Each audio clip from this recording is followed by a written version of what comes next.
Government জবের জন্য এত ট্রাই করেছি, ভাইবা হচ্ছে কিন্তু হচ্ছে চাকরি হচ্ছে না, সবকিছু মিলিয়ে যখন হেজিটেশনের মতো অবস্থা, তখন মনে হলো যে আসলে কি করা যায়। তখন নেট ঘাটলাম, নেটে দেখলাম যে আসলে কি করা যায়, আইটি সেক্টরে কি শেখা যায়। তো পরে দেখলাম যে ওখানে হচ্ছে সরকারি প্রতিষ্ঠান যুব উন্নয়নে তারা একটা করেছে, একটা সার্কুলার দিয়েছে।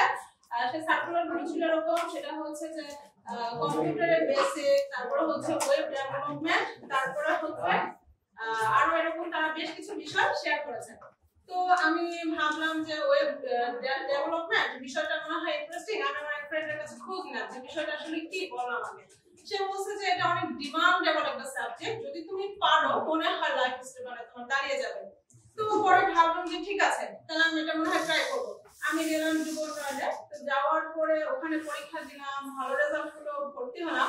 কিন্তু আমি ফ্রাস্ট্রেশনে যেখানে পড়লাম, তাদের যে কারিকুলাম বা তাদের যে স্ট্রাকচার বা তাদের যে মডিউল, আমি পুরাই হতাশ। মানে এত পড়াশোনা করে আসছি, এত কিছু করার পর ওখানে যাওয়ার পরে যেটা দেখলাম, শিখতে আসছি ডেভেলপমেন্ট, কিন্তু তারা আমাদেরকে থিওরি পড়াচ্ছে। থিওরির একটা বিষয় থাকে, বাট নট এ সিস্টেমেটিক।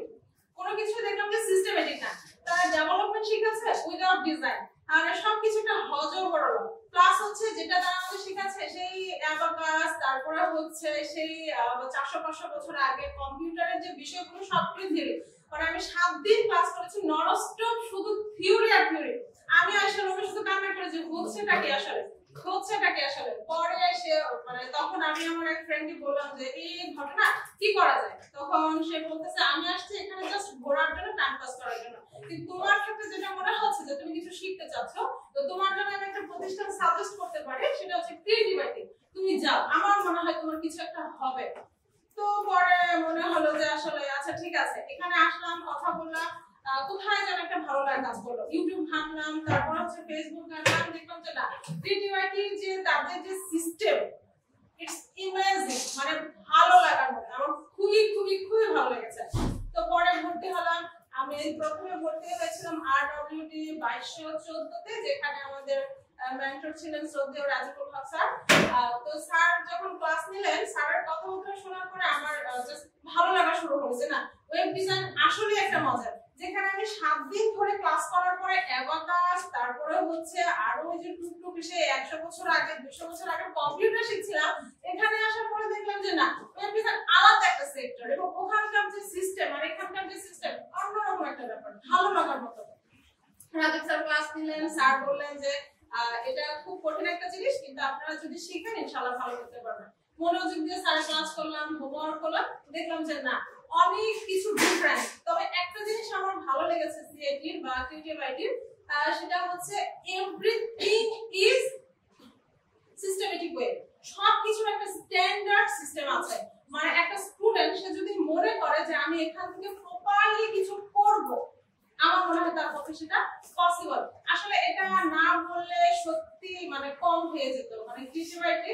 তা এখন আমাকে যদি কেউ কোনো কিছু জিজ্ঞেস করে, আমি বলছি কিছু বলা যাবে না, চোখ বন্ধ করে ক্রিয়েটিভিটিতে যা, টাকা যা চাই দিয়ে দে, শুধু ভর্তি হ।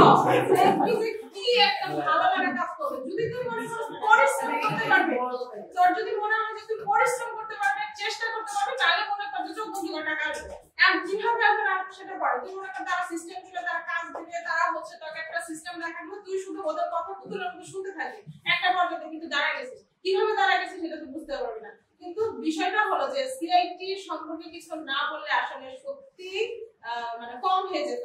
তাদের যে ক্যারিয়ার রিপ্লেসমেন্ট, সিপিটি ডিপার্টমেন্ট, তারপর যে সিভি যে একটা structure, everything is all well, মানে মুগ্ধ করার মতো একটা ব্যাপার।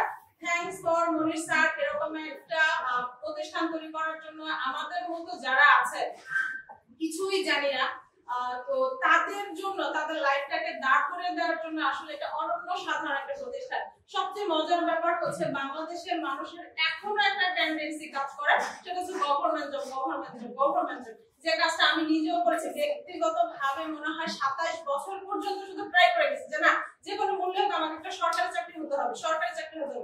কিন্তু পরবর্তীতে যখন মানে চিন্তা ভাবনা চেঞ্জ হলো যে না, আসলে সরকারি চাকরির বাইরেও স্মার্ট স্যালারি, হ্যান্ডসাম জব পাওয়া আসলে সম্ভব। আর সেটা ক্রিয়েটিভিটিতে আসার পরে বুঝতে পেরেছি। I'm so happy for this situation. Thank you.